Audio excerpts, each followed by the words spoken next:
Ciptani sakuncung kinaya nyanceng barang kang menceng sakala kepepanceng awit saking Gusti ngakal jagat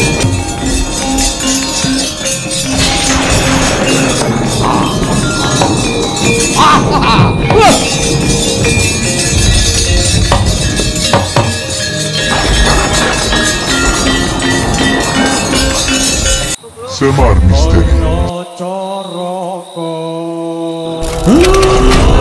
legok untuk satu lito mel monggo potongo wong sawaca ilang sawane wong sawaca ilang budayane kula ulu mboten kenging kula utahke mboten kenging mriki pripun Kyai sing goblok iki kowe Bathara Kala kula Kyai ora wis weruh to Getihe Puntadewa ki putih kok mbok teruske matamu mbok winawang apa ora yo ngerti to. Nggih ngertos. Lah iya. Mestine ro kahanan kaya ngono kuwi kowe iki ndang mawasa diri. Ndang mundura. Kowe takono kok lelakon kaya ngene kok mbok teruske ra legan golek momongan. Aduh Kyai nggih.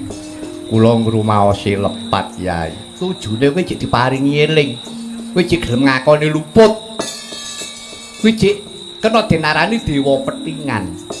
Adaane wong ki nek wis berung. Wong ki nek wis berung ngono salah ngeyel. Nekat. Wis. Ora gelem kalah. Golek cara liya. Inggih. Inggih Kyai. Lajeng kula menika kados pundi Kyai? Saiki ngene. Ora ana dalan liya. Kejaba mung pangruwatan. Ingkang dipun ruwat menika Pandhawa napa? Ya dapurmu kuwi. Nggih. Lah malah. Lah sing yak-yakan ki kowe nek. Lah Pandhawa ning apa? Ayo. Nalar to iki. Lah dalah. Inggih. Menawi tetela ngaten Kyai. Kula nyuwun senjata pitulung kula nyuwun pangruwatan kelawan jengandika Bukulun Mang Bathara Ismaya kayan kadang kula sepuh Kakang Bathara Wisnu. Lah kene wis melek to mripatmu. Kowe wis ngerti to nek iki Wisnu. Kowe anggap Kresna arep unta sisan ngono gake. Ndang panganen sampun pun tuwuk kula.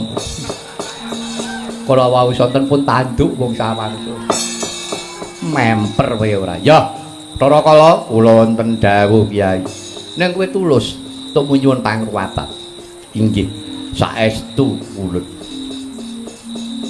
Mugi-mugi para Pandhawa menika saged kula dalaken kula utahaken malih. Kula sampun mertobat. Ya, nek pancen mengkono, aku sing bakal ngelingake karo kowe. Nek kowe tak elingake kudu gelem. Yen kowe wis tak ruwat, kowe bali becik. Aja ganggu gawe karo sapa wae. Saguh? Iya sagah. Eling-elingen ya Bathara Kala.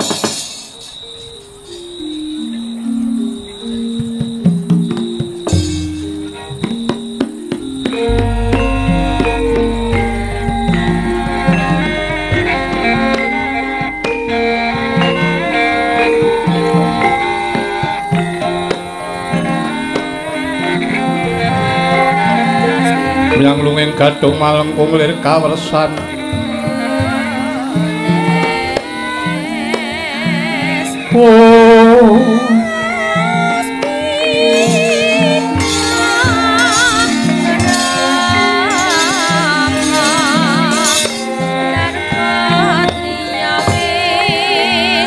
Bathara Kala wonten dawuh Kyai. Bathukmu kuwi ana tulisane. Ning ora sadengah wong ngerti werdine. Inggih Kyai. Lajeng suraosipun kados pundi? Rungokno ya, kuwi sejarahe Bathara Kala unine ngene iki.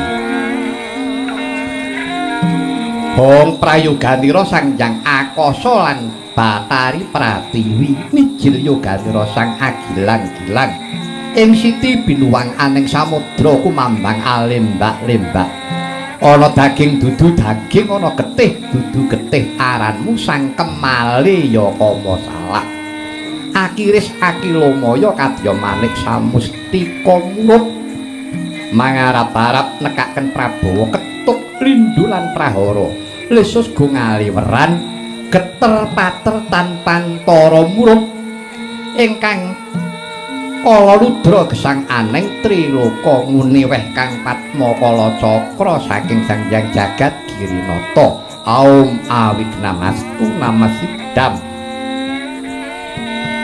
Bathara Kala wonten dawuh Kyai mantra kaya mengkono kuwi jenenge mantra purwaning dumadi teksis sejarahe Bathara Kala kowe kuwi anak Bathara Guru. Inggih Kyai. Salajengipun nah jroning telakmu kuwi ya ana tulisane kena dinarani sastra tinekak utawa sastra telak. Ungelipun kados pundi unine mengkene Aum Awignamastu Namasidam sangkala lumereng sangkaning lara Wisnu kena ing lara lungguh ing otot lan amperu kang lara mulya dening Bathara Brahma Brahma kena ing lara lungguh ing daging lan ing getih kang lara mulya dening Bathara Guru Guru kena ing lara lungguh ing tutuk turune malumah lan saranduning awak kang lara mulya dening Sang Hyang Wenang Sang Hyang Wenang tan kena ing lara mring Sang Hyang Tunggal kumpul panunggaling rasa rasa tunggalan jati jati tunggalan rasa jati mulya saking kang maha kawasa Aum Awignamastu Namasidam kuwi kang ana jroning telahmu. Inggih Kyai. Banjur kang ana ndada dadamu kuwi ana tulisane. Inggih. Naminipun kuwi jenenge mantra sastra bedati ya Rajah Kala Cakra. Tulisan 8-16 sak maknane. Unine mengkene. Yamaraja Jaramaya, ya marani Niramaya, ya Silapa Palasiya, ya Midura Radumiya, ya Midusa Sadumiya, ya Dayuda Dayudaya, ya Siyaca Cayasiya, ya Sihama Mahasiya. Tegese pangrencana padha mariya sing sapa arep tumindak ala aja tumeka. Kang anekani ilango kaluwihanira sing sapa ketemu marang ingsun mesti kaungkulan. Kang marai luwe amarekna sing sapa bakal gawe gelo malah gawe lega. Kang gawe melarat anyugihna sapa sing niat gawe tuna malah ngrejekkenana. Kang nyekara marya nang saya sapa sing niat arep gendak sikara malah gawe bejo. Kang merangi laruta kekuatanira sing sapa niat dadi mungsuh ilang kasektenira. Kang para cidra padha kagawasa sing sapa mitenah aja tega tuwa welase. Kang dadi ama padha nyingkira baliya maring asalira aja padha ngrusak lan ngrusuhi. Kuwi Bathara Kala kang ana ing dada sastra bedati. Inggih Kyai. Lah gegermu kuwi ya ana tulisane. Menapa inggih? Lah rak ngerti to kowe. Gegermu ki ana tulisane jenenge mantra caraka balik. Mungkura tak wacane. Inggih Kyai.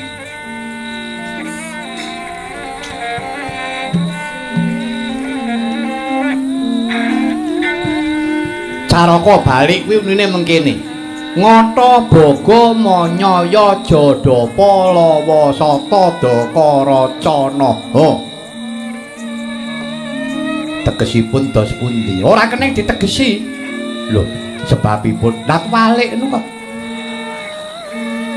Lho walik kados puntil resipun benere ngene ana caraka Data Sawala padha jayanya maga Bathanga tegese ana caraka ana utusan sing utus Gusti Kang Kawasa sing diutus kabeh umat menungsa kaya nindakake kewajiban urip manut kelawan kodrate nalika urip Data Sawala dat kang ora suwala urip kang ora iso semaya yen pinate urip ya tetep urip ora bisa mingkuh ora iso badal dawuhe kang maha urip padha jayanya padha digdayane urip kuwi sinandhangan nafsu papat kang rupane ireng abang kuning putih werdine luamah amarah supiah mutmainah becike menungsa kudu bisa milah lan milih karepe nafsu aja diumbar kepara dikendhaleni merga nafsu ora iso mati yen ora bareng karo menungsane inggih pungkasane maga Bathanga ma tegese sukma ga tegese raga Bathanga tegese batang sukma yen wis uncat saka raga dadine batang tegese mati bali kang paring urip bali ana ngersane kang paring urip ya kuwi Gusti Kang Kawasa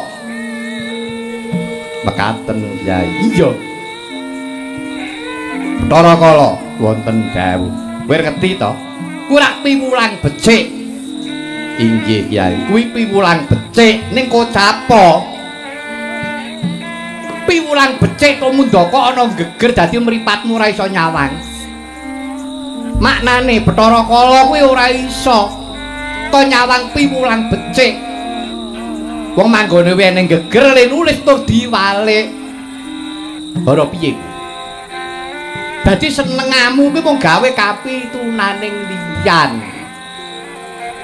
nah saiki karepmu piye kowe wis ngerti to muga jrentre uripmu iki kaya ngono kuwi mula senengamu kowe kuwi ngoyak-oyak karo menungsa mula diarani Bathara Kala kala kuwi wanci dadi menungsa iki tansah dioyak-oyak karo wanci nek ora kandel dina iki kalah karo sesuk karo somben ora dioyak kowe sudah ta umurmu kuwi oh nggih Kyai lah mula sangka kuwi dina iki kowe wis ngrumangsani lungguhing uripmu nggih kula sampun ngertos Kyai nek panjenengan ngono wis mertobat tenan inggih sampun nah nek mertobat dina iki kowe bakal tak tulungi para Pandhawa tak tokke saka wadukmu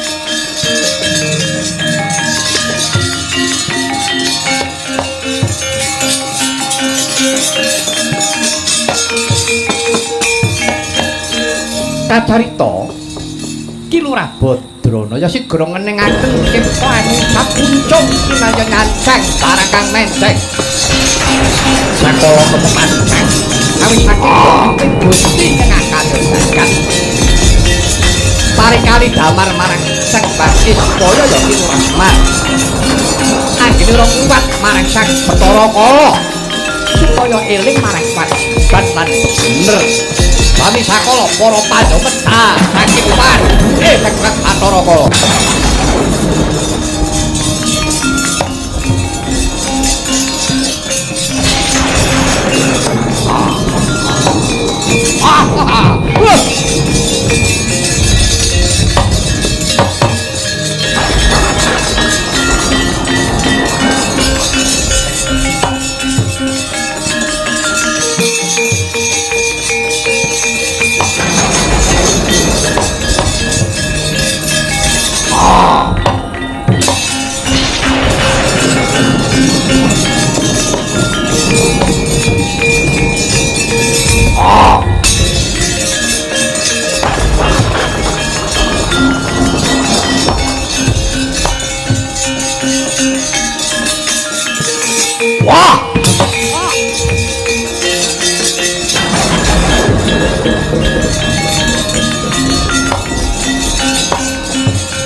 semalan ningrat kagelain bawana sukertane maring janji lanang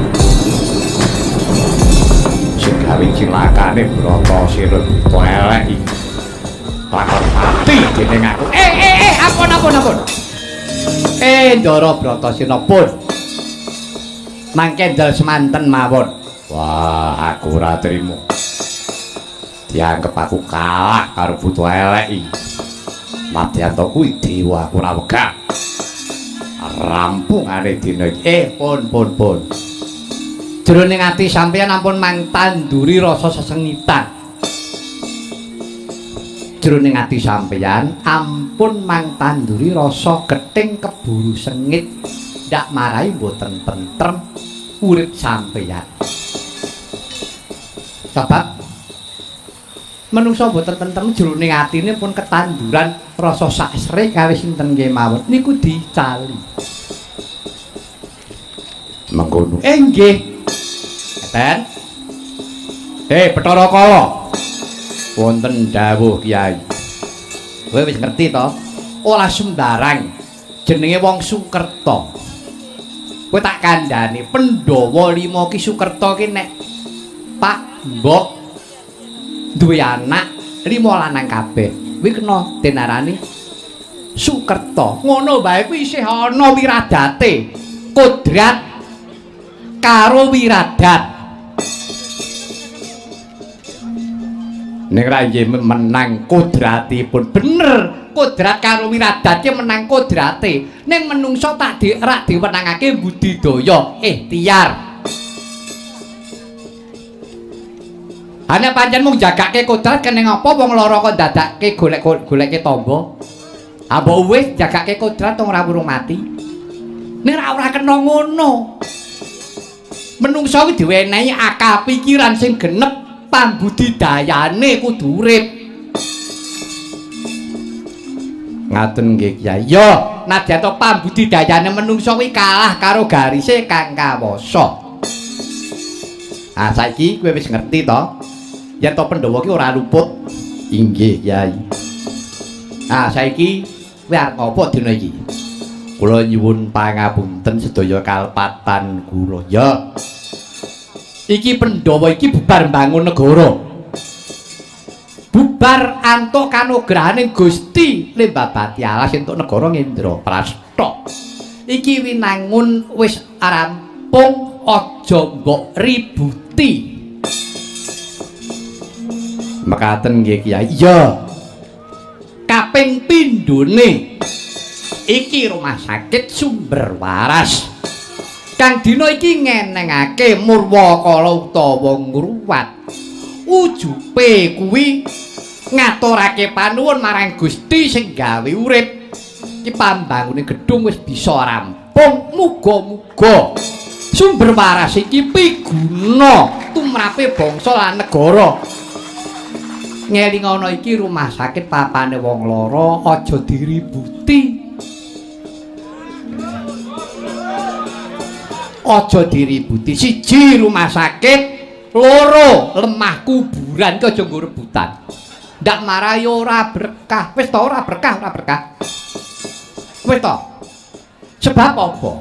Kuwi papane wong golek tamba. Nek perlu papane wong mertobat. Inggih Kyai. Nah, iki eling-elingen ya Bathara Kala lan aku njaluk. Dina iki kabeh wadya balamu baju barat. Ora kena padha klithah-klithih ning kene. Singkirna kabeh gawanen Bali. Aja nganti ngreridu. Ora kok jeneng menungsane iki gething karo lelembut. Ora, menungsane iki duweni rasa tresna karo makhluk apa wae. Mong dijaluk ayo samad sinamadan daya dinayan. Menungsane ora ganggu baju barate ya ora ganggu karo menungsane. Anut karo kodrate dhewe-dhewe. Mudheng kowe Bathara Kala. Inggih, ngertos Kyai. Nah, nek wis kowe gek baliya marang papanmu lan kabeh abdimu kantinen aja nganti ana sing keri. Nggih, kula istaken dawuh paduka kula nyuwun pamit Kyai.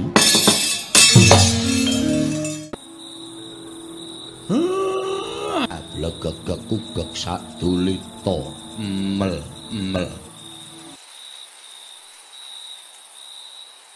Tan samar mawaring sapa Sinok maya winaya wingasepi sumimpen dalang ing kalbu pambukaning warana talen saking liyep layaping aluyup